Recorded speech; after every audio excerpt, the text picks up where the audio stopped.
Well, here we are. Tomorrow is going to be Legacy of the North's first ever Winter Invitational, and here I am recording introductions for the last Legacy event. If you guys haven't checked it out yet, check out the announcement video. I'll probably put like a card up here that will take you directly to it.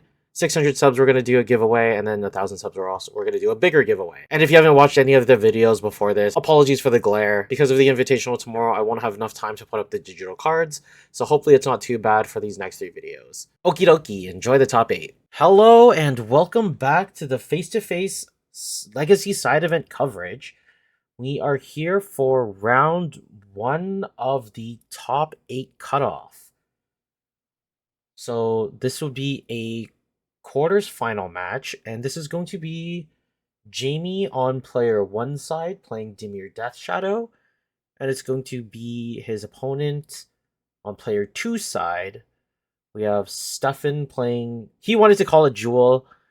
I'm going to take some artistic liberties here, and I'm going to name it Paradoxical Jewel. So this is the Paradoxical Outcome deck that's been kind of bouncing around, and it's basically like a blue storm deck where I'm not entirely sure how it wins. I actually haven't seen much gameplay of it personally. But the last iteration that I saw, it was like a storm deck. Whether or not it wins that way, I'm not entirely sure. But hopefully we find out. The last time I saw the Paradoxical Outcome deck, it was really heavily focused on the One Ring and a lot of Grim Monoliths tapping and untapping and just generating a ton of value. But now they're apparently playing Coveted Jewel, which, from my Eternal Weekend experience, I've learned is a very popular strategy in Vintage. I guess it's like a half Legacy, half Vintage deck. It's kind of cool. All right, so I believe Jaime is the higher seed in this matchup, so he will be playing first. And we are going to start by resolving mulligans. So we get to see there's a Reanimate, Force of Will, Daze, Grief, Polluted Delta. I think there's a Murktide as well. Both players are going to keep their hand. Jaime going to start with a Polluted Delta, exiling Street Wraith to evoke Grief. Stefan is going to reveal Coveted Jewel, Paradoxical Outcome, Urza's Saga, Double Ancient Tomb, Manifold Key, and then I can't remember. I think it's Saprazan Step, but basically it's a blue land that can generate 2 blue mana, but it comes into the battlefield tapped. It's like it comes in with 2 counters, and you can pay an additional mana to remove the counters and generate extra mana. But Jaime's going to fetch and shock for Watergrave and then reanimate the Grief. So he's taken the namesakes of the Stefan's deck, which is Paradoxical Outcome and Coveted Jewel. Jaime down to 13, all self-inflicted. And he does have a Grief on the board. Alright, so Stefan will draw his hand, and he draws a Transmute Artifact. So it's a double blue, sack an artifact, and then you pay the difference in mana between the artifact that you get and the artifact that you sacrifice. I guess I didn't finish saying the effect. You sacrifice an artifact, you search your deck for any other artifact, and then when it enters the battlefield, you have to pay the difference between those 2 artifacts. And if you don't, you have to sacrifice the artifact that you got. So that was a turn 1 Manifold Key for Stefan, and then he is going to get Dazed. Jaime gonna play the Watergrave that he just returned to his hand, and he's gonna swing in for 3, bringing Stefan down to 17. Stefan is gonna draw his card for turn. It is another one of these Saprazan lands. I'm gonna double check to see what it's actually called in just a second. Jaime gonna play a Polluted Delta for turn and swing in with the Grief, bring Stefan down to 14. Sorry, it's Saprazan Scary. Scurry? Scurry. Stefan going to make a construct at the end of Jaime's turn. Gonna tick up, and he's now making a second one. Brings himself down to 10. So Jaime going to fetch and shock. Brings it down to 10 all. And now Stefan is going to resolve the third chapter of the Urza saga. Stefan going to search for a candy trail. New card from Wilds of Eldraine. When it enters the battlefield, you get to scry 2. And then it's a food, so I think it has the gain lifeline of text, so you can pay 2 mana and sack it to gain 3 life. Oh, gain 3 life and draw a card. Nice. So he scries, sees a Force of Negation in an Urza Saga. Not sure why he checked the bottom of his library. I think he's just trying to figure out the orientation of his deck. Alright, swinging in for 3 damage. Going to tap 2 mana to Brazen Borrower, trying to return the attacking construct. I think Stefan does want to try to fight over this. Looks like he agrees. Exiles a transmute artifact to exile the Petty Theft. Alright, so Jaime should be at 7. Stefan going to be at 10. Drew a Street Wraith for turn. It was either the Street Wraith or the Death Shadow. At least I'm pretty sure that's a Death Shadow. Alright, cycling the Street Wraith brings him down to 5. Draws a... This is another new card. I think it's Stalactite Stalker. I think that's the name. Yeah, it's a Stalactite Stalker. So 1 mana, 1/1 that has Menace. Then if you descended this turn, which means if a permanent was put into the graveyard from the battlefield from your side of the from your side of the field, then you get to put a +1/+1 counter on it at the end of the turn. And then it does have an additional line of text where you can sacrifice it for some. I think it's like 3 mana, sacrifice it, and then you can give another creature -X/-X, where X is the power. It's the power or the toughness, but it rarely ever gets used as a removal spell. It's a pretty good turn 1 play from the Death Shadow deck, or even just the scam list. But it is an aggressive card, so I think Death Shadow benefits having it over the Dimir scam or Dimir tempo lists. Jaime thinking long and hard here. I think he's debating on whether or not he wants to try and push out this Murktide Regent. If he does push out the Murktide Regent, he's most likely going to leave up the Grief to block, because it can technically trade with one of these artifacts. He's going to commit to the Stalactite Stalker, and there was a Death Shadow that he drew for the turn.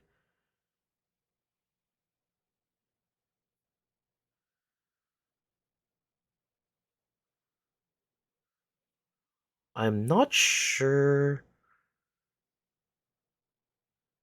Oh, so descending is if a permanent was put into the graveyard from anywhere. It doesn't have to be from the battlefield. So because he cycled the Street Wraith, he gets the +1/+1 counter. Wow, okay, that's very interesting. Stefan just playing an Urza Saga and passing the turn. Not very good board to attack into with a Grief and a Death Shadow there. Death Shadow going to come in for 8, I believe. It's an 8/8. Is my math right? 13 minus 5 is 8.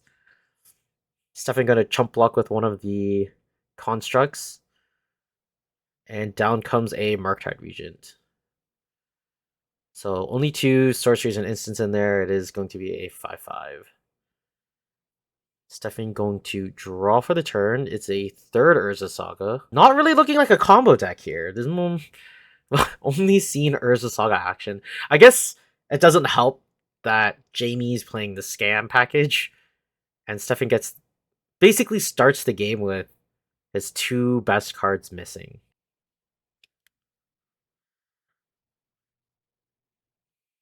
All right, Jaime going to draw for his turn after Stefan plays a Surprise and Scary. Scurry? Is it even Saprazin? Saprazin? Is there a proper way to pronounce this? If you guys know the proper way, you can link it. You can either teach me in the comment section, or if there's an official Wizards post, Wizards employee pronouncing it properly, that'd be pretty helpful. Jaime gonna wasteland the Urza Saga and gonna come in with the team. So the Stalactite Stalker does have Menace. The Grief has Menace, so we must block the Death Shadow. Even then, Stefan is pretty dead on board here. And he is scooping it up to go to game 2. All right, so that is Jaime up 1 game. Okie dokie. Here we are for game number 2. Just a quick reminder while these guys are resolving mulligans. This is a top 8 match, so these matches are untimed. So they might last a little bit longer than what we're used to. So Stefan's going to be on the play here. Looking at double transmute artifacts, Urza Saga, Grim Monolith, Saprison Scary, and I think there's another Urza Saga in his hand. So yeah, double Urza Saga. And I think that's a Pyroblast. It's not terrible, right? I'm not entirely sure. So the Saprison Scary is a depletion land. Enters the battlefield tapped, and he can tap it to remove one of the depletion counters. Wait, did I say how many comes in with? It does come in with 2 depletion counters. You can remove one of them to generate double blue. It's a decent turn 1 land. However, in the face of a Dimir tempo list, like Death Shadow, they are going to be playing Wasteland, so you have to be quite careful about the mana sources you're going to keep. It's very surprising to me how little like Dimir Tempo, Dimir Scam, or Death Shadow that I saw at Eternal Weekend. Like Death Shadow is a pretty easy deck to build if you're coming from Modern, and it's relatively powerful. Like its biggest drawback is that if it can't put out a troll or a really big Death Shadow pretty early, then its clock is relatively slow. Like, yes, you can take the 2 best cards out of your opponent's hand, but you still have to follow it up with ending the game pretty quickly after that. Otherwise, you're just going to give your opponent time to draw out of the situation you've put them in. But we're going to start the game off here. Stefan just playing the scary and then passing back.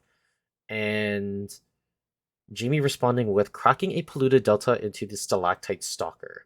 Going down to 17, so that is going to mean Jaime's descended this turn by putting the polluted delta into the graveyard and giving that stalactite stalker a +1/+1 counter at the end of the turn. All right, Stefan going to draw for turn. He finds a Simian Spirit Guide, which is a perfect mana source for this Pyroblast. Going to use one of the depletion counters to pump out a Grim Monolith. Is it going to resolve? Looks like there's no counter magic in Jaime's hand. Looks like there's a Murktide, Dress Down, Engineered Explosives, and a couple lands. Jaime's gonna draw for turn. I think that's a Fatal Push. No, it might be an Orcish Bowmaster, actually. No, I think I'm completely wrong on both. It's actually hard to tell from the picture. Alright, so Jaime's gonna cycle this Street Wraith to draw a card. Finds a Ponder. Going to play a Watery Grave.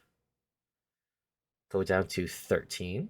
There's the Ponder that he found off of the Street Wraith, revealing Ponder, Brazen Borrower, and a Force of Will. This is a really good Ponder. I'm gonna put the Force of Will on top, and then draw it. So I think he set it up so that it's Ponder, Brazen Borrower next. Oh, that's a Reanimate. Okay, that's from the new Lord of the Rings art, I think. So Jaime gonna Reanimate Street Wraith. Stalactite Stalker becomes a 3/3 at the end of Jaime's turn. Stefan gonna draw for turn. Gonna be an Ancient Tomb, and he upticks the Urza Saga up to Chapter 2. There's a ton of mana on his side. So 2 from the Scurry, 3 from the Grim Monolith, 1 from the Urza Saga, and 2 from the Ancient Tomb. So I think he could tap the Grim Monolith for 3 mana, use the Scurry to use the Transmute artifact. And then whatever he gets from there is, we'll have to see. Should be, he can get a 1 ring, but he won't get the protection from everything because he won't be casting it.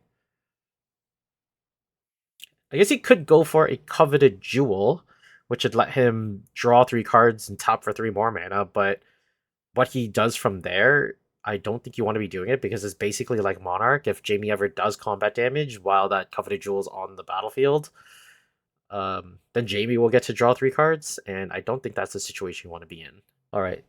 So in response to the Transmute artifacts, Jaime's going to Force of Will exiling the Murktide region, and then Stefan is going to respond with the Pyroblast, exiling the Simian Spirit Guide for 1 red mana. So Grim Monolith is a 2-drop. He looks like he does get the Coveted Jewel. Coveted Jewel is a 6-drop, so he'll have to pay 4 mana. So he uses 3 that he floated from the Grim Monolith, and he's going to have to either tap the Urza Saga or the Ancient Tomb. He's going to tap the Ancient Tomb. So he's going to have 1 floating mana. So he gets to draw 3 off of the Coveted Jewel, draws Ancient Tomb, Lodestone Golem, Force of Negation. So this is kind of good. He can play the Lodestone Golem, use the 1 floating mana and the 3 mana from the Coveted Jewel. This is a kind of a weird situation though, because this Stalactite Stalker is able to deal combat damage.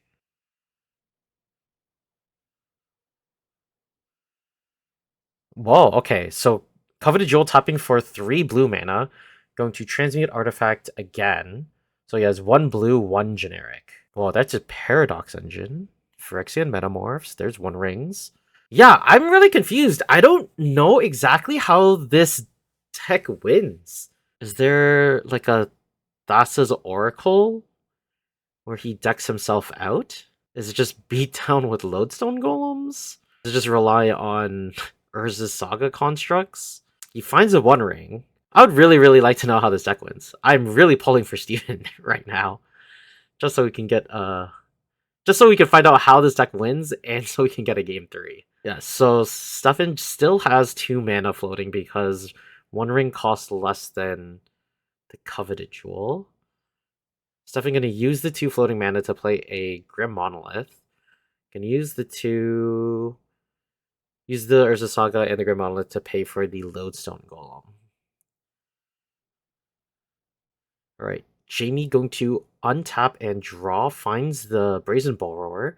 So I was wrong, there is a Ponder on the top of Jaime's deck. So although I don't know how Stefan's deck actually wins, Jaime isn't in a particularly good situation himself. He does have this essentially unblockable Stalactite Stalker, though. Okay, so Stefan should be losing 1 life from the 1 bird encounter on the 1 ring. And this Urza Saga should be ticking up to Chapter 3. Yep, okay, so he's lost 2 life from the Ancient Tomb, and then he's lost 1 from the 1 ring.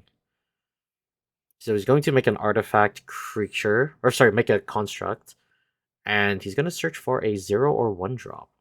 Is it going to be a Mox Opal? Oh, no, it's a Manifold Key for sure.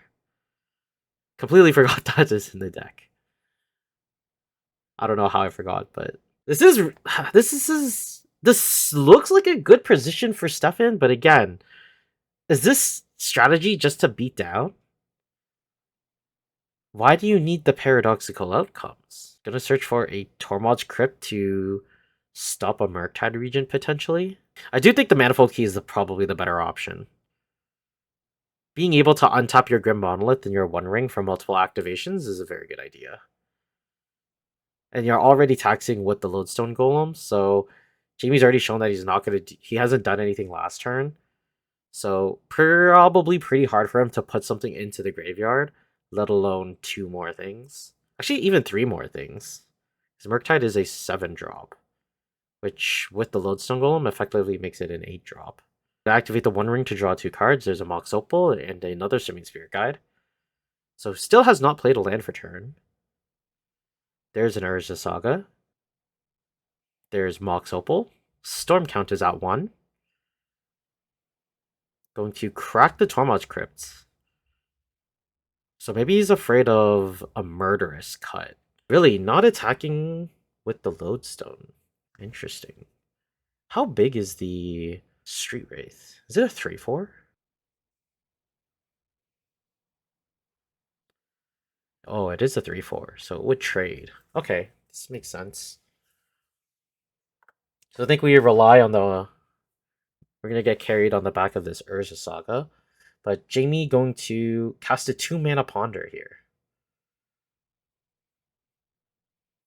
Looking at double Brainstorm and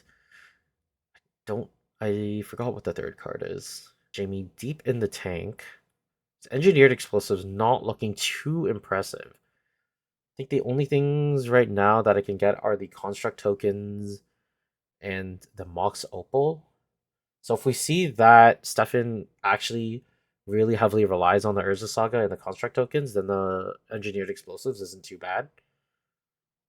But if Stefan somehow commits more to more lodestone golems, it's not going to be good for Jaime. The third card from the Ponder is an Underground Sea. Not looking too great, but he might be valuing the third mana a lot. And he doesn't really have a way of shuffling this library. Yeah, gonna look for hopefully some better options here. There's a top decked Wasteland. I think you can The thing is, this is a tough situation because the Lodestone Golem is really interrupting a lot of Jaime's streamlined plays. I think you might want to keep the Wasteland because you don't really need to crack the engineered explosives if you're going to use the dress down to deal with the artifact, the constructs. All right, Stefan gonna go down to 8 from his one ring. Gonna top deck another Lodestone Golem. So if this Lodestone Golem comes down, it's gonna be so much harder to play this dress down. And you can't even respond with a Petty Theft because you had to tap out for the Ponder. All right, Stefan going to play an Urza Saga for the land for turn.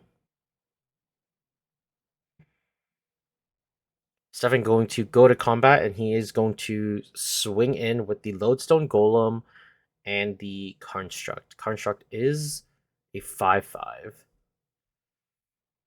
So, going to see if Jaime will trade the Street Wraith into the Lodestone Golem.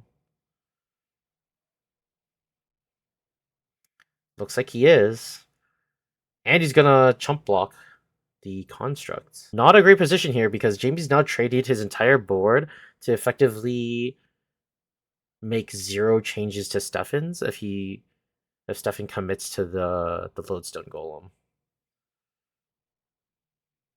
There it is. Going to draw 3 from the One Ring. Kind of draws just a smorgasbord of cards. They don't really doesn't seem to work well together, but I don't know. Seems like Jaime is under a pretty harsh lock here. I think he topped like a daze for a turn. Jaime just gonna pass the turn. There's a just the Wasteland under the glare. Stefan gonna go down to 5 from the One Ring. Gonna draw for his turn. I think we're just gonna swing in for 10. Jaime really doesn't have anything going on for him. All right, Stuffing gonna try to go to combat.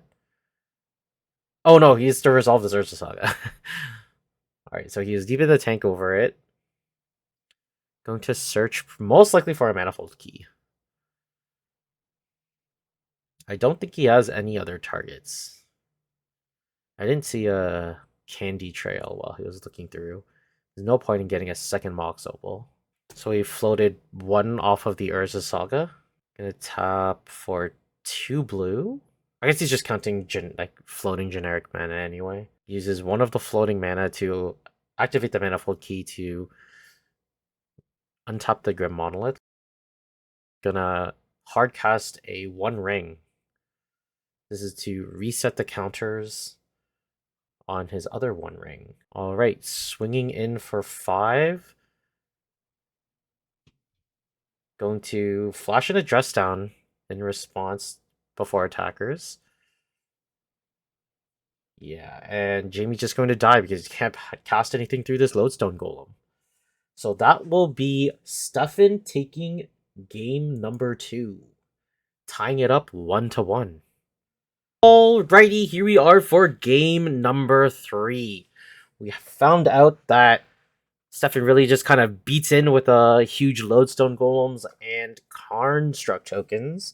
Whether or not he has another way to win, we will see. But now, Jaime is on the play here. Jaime looks like he is ready to start with a Stalactite Stalker, Brainstorm Ponder. There is a Grief in there as well.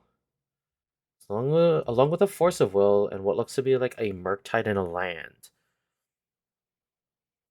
Stefan sharing his hand, double Lotus Petal, Lodestone, Force of Force of Negation, scary. Kind of like a bunch of looks like it can do a lot of stuff, but kind of really fizzles out. And will lose most likely to the Force of Will if he commits all into the Lodestone Golem.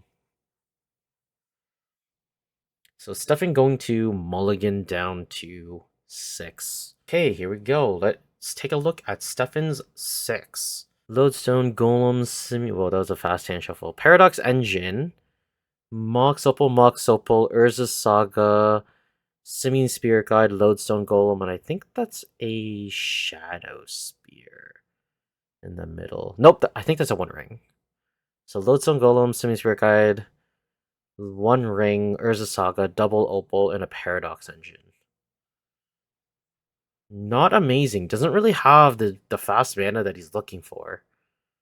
Might have to be a mulligan to 5. Nope, he decides to keep it, pitching Paradox Engine. Very brave. Alright, Jaime gonna start off with a Grief. Going to reveal.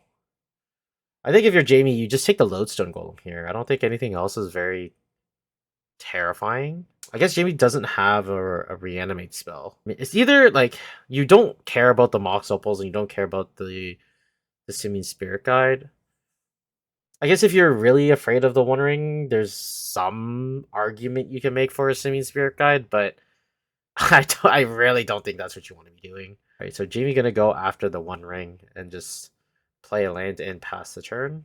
Or no, he can ponder. So go down to 13, or sorry, 17, taking 3 from the fetch and the shock.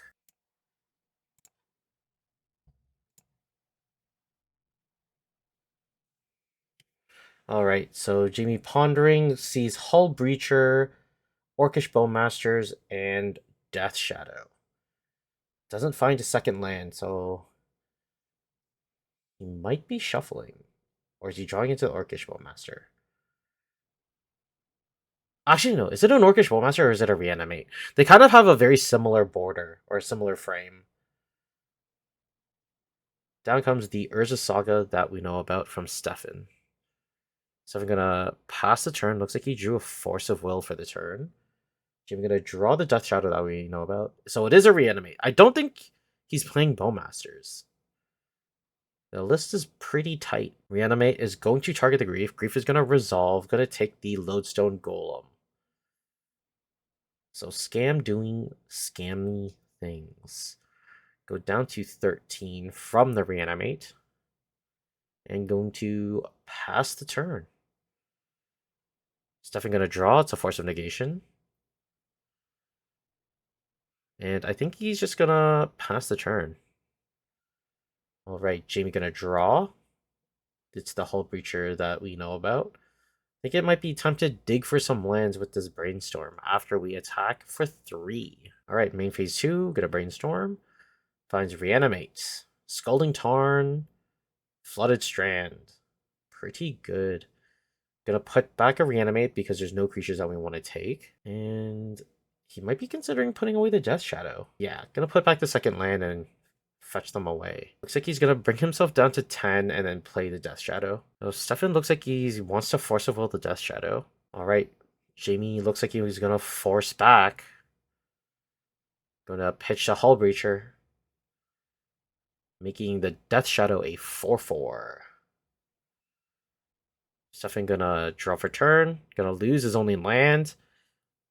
All he's got is sources of mana here. 2 of them are unreliable.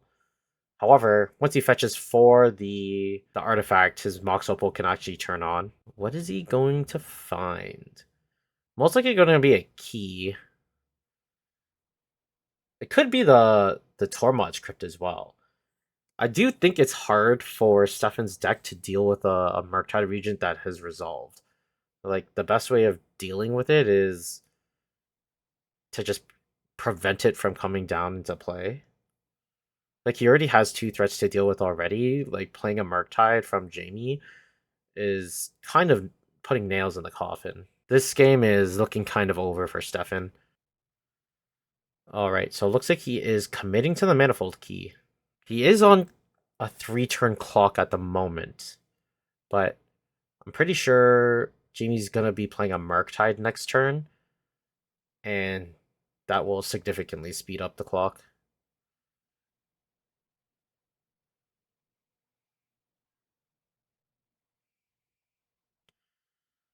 He could have. I think Stefan could have used that mana, played a second Mox Opal, maybe crack the Lotus Petal, and play a Simian Spirit Guide. But at that point, are you really? Is that a line of play that you even want to consider? Jamie attacking for 7, bringing Stefan down to 9. Is this going to be the Murktide Regent? Jamie could continue to play it safe and just play this Brainstorm. He's going to choose the safe play. Finds Force of Negation, Street Wraith, and Grief. I think you can put the Grief and the Force of Negation back. It's kind of awkward because you've already attacked with the Death Shadow. So cycling would have been pretty nice here. But going to keep Force of Negation counter magic up. And going to pass to Stefan. Stefan going to draw Scurry for turn. So still just has tons of mana and no action to do. This is what the Scam package is really good at. Gonna cycle Street Wraith, and I'm pretty sure that puts Stefan into lethal range.